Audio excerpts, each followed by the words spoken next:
పేదరికం తగ్గిపోయి పేదలు మధ్యతరగతిగా, మధ్యతరగతి ఎగువ మధ్యతరగతిగా, ఎగువ మధ్యతరగతి ధనవంతులుగా, ధనవంతులు అపరధనవంతులుగా వెళ్ళేటటువంటి విధానం ఏదైతే ఉందో, ఆ విధానం దిశగా ఇప్పుడు G20 దేశాలు ప్రయత్నిస్తుంటే, అందులో అమెరికా 41.8 అక్కడ ఈక్వాలిటీ ఉంది.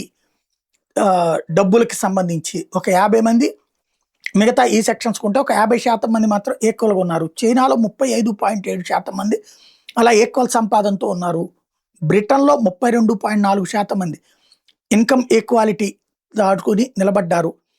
అయితే ఇప్పుడు ప్రపంచంలో 4వ దేశంగా, G20 దేశాల్లో కూడా 4వ దేశంగా భారత్ 25.5 ఇన్‌కమ్ ఈక్వాలిటీ కోటాలోకి చేరింది. తద్వారా భారత్‌లో కూడా ప్రజల మధ్యన ఈ అంతరాలు తగ్గుతున్నాయి అన్నటువంటిది ఐక్యరాజ్య సమితి చెప్తున్న లెక్క.